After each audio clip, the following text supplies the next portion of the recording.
Hey Panthers, this is Mr. Epler here with Tyrone Walker, our senior class president. Thank you, and looking forward to serving you as your class president this year.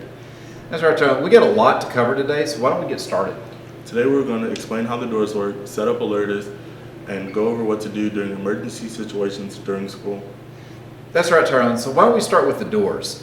Starting on Thursday, the doors are going to start locking throughout the day. Let's take a look at the schedule, and we'll go over when the doors will lock and unlock throughout the day. The doors will open and close according to this schedule. Before school, the athletic areas, buildings C and D, will be open from 6:30 to 9 o'clock each day. Starting at 7 o'clock, the rest of the campus will open up. That's buildings A and building B 1 through 5. At 8 o'clock, all doors will lock with the exception of building A and B2 in that athletic area until 8:45. At 8:45, the doors will reopen and all buildings will be open until 9 o'clock. With lunch, when third period is over at 11:45, all doors will unlock. And then at 11:53, all doors will lock with the exception of B2 to get you into the cafeteria.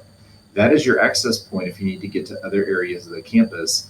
Otherwise, if you're trying to get into building C and D or building A, you'll need to use the straggler doors, and we'll talk about that later. At the end of lunch A, at 12:31, all doors will open.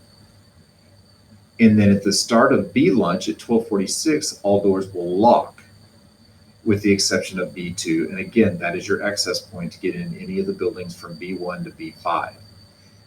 If you need to get into A or C and D, you'll use the straggler doors. At the end of fourth period, at 1:27, all doors will lock.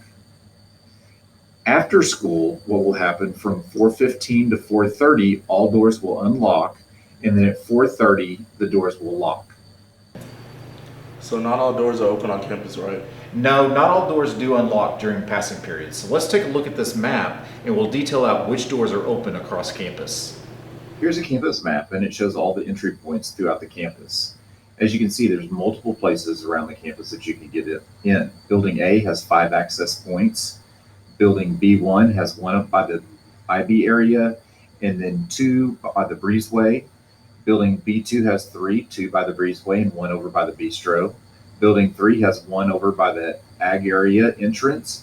Building B4 has 4 entrances, 1 by the stairwell, 1 right here by medical science, and 2 back by the stairwell. And building 5 has 1 entry point right here by the entry right here. Building C has 2 entry points, and building D has 1.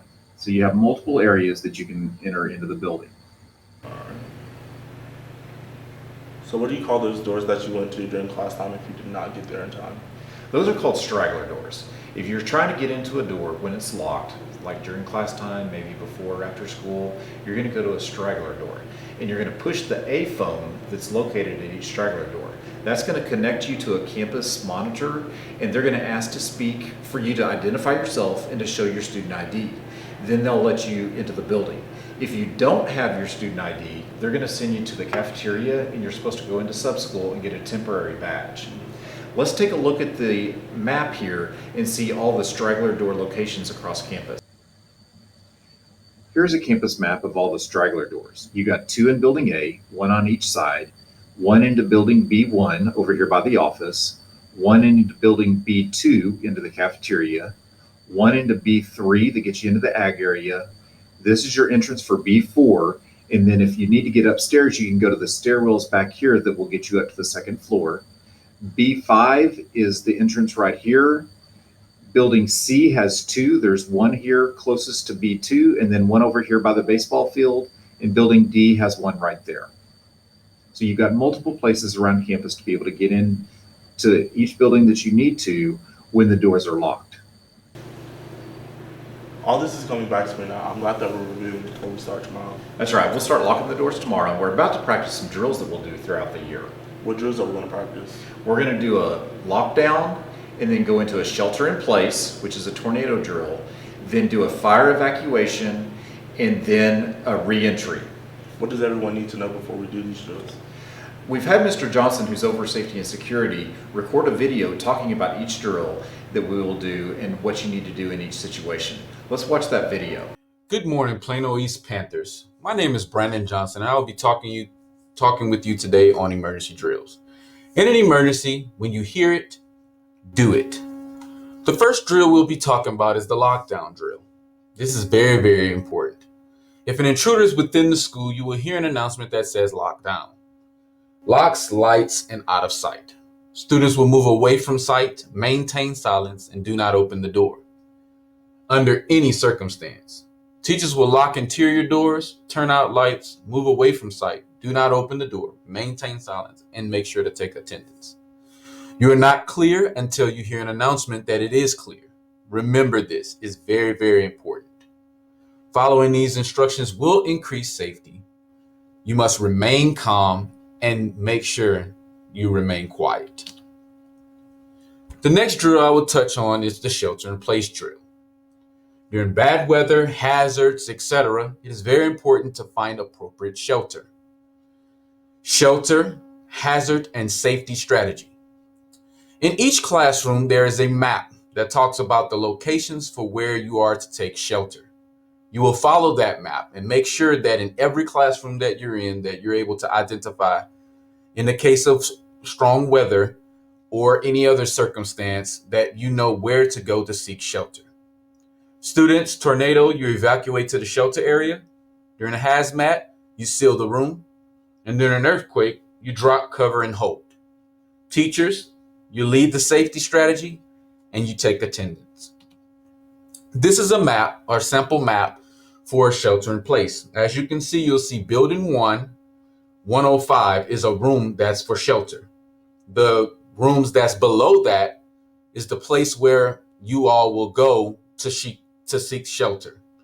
And you will make sure to go to that place fast, get there in a hurry. We must take these things serious. The next drill I want to talk about is the fire drill. Evacuate to an announced location. Make sure you know the direction you are to follow. Follow the map that is located in each classroom. Make sure that you look for that map and know where you're going. Students are to bring their phone, leave your stuff behind, and follow instructions. Teachers are to lead evacuation to location, take attendance, and then notify if missing extra or injured students. Staff and students must be a minimum of 100 feet from the building, about 15 car lengths. This is an example map for the fire drill. You'll just follow the arrows on where you are to go to evacuate the building. The next one I want to talk about is the reverse evacuation or reentry. Students are to return inside as quickly as possible and conduct business as usual. Teachers are to bring everyone indoors, conduct business as usual, and make sure to take attendance. There's one more drill that I want to talk about that we're not necessarily going to do in this particular moment, but it's called lockout. Lockout, secure the perimeter. Students are to return inside and conduct business as usual. Teachers are to bring everyone indoors, lock perimeter doors, increase situational awareness, conduct business as usual, and take attendance. And make sure to remain calm. The doors must be locked. In a lockout drill, this is if we have a intruder or someone that is threatening this campus, you are to lock your doors and return inside if outside, and to make sure that you maintain safety at all times. Safety is very, very important for our campus. Let's make sure that we're following every instruction as needed. And if you have any questions, we're here. Have a nice day. Thank you. Before we practice the drills, there is one more thing that we need to talk about. Is that the app you had us download last year? That's right. We need to watch this video on Alertus so that we can get communication to you in the case of an emergency if you're off campus or outside of a building, so that we can get that important information to you. Everyone, get your phones out and watch this quick video.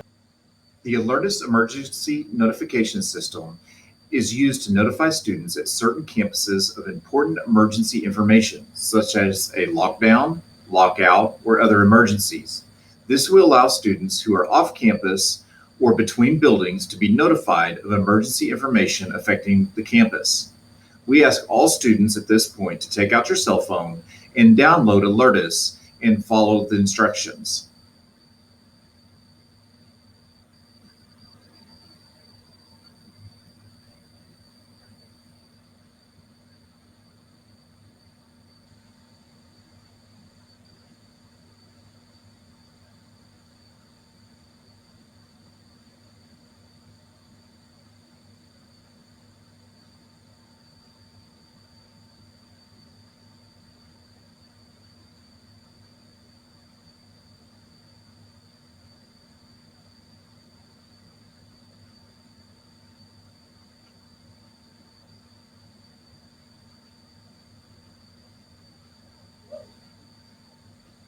If you did not have enough time to finish this, your teacher has a copy of this page and can share it with you so that you can download the app. We also will have these up around campus on the East News bulletin boards so that you can download them as well.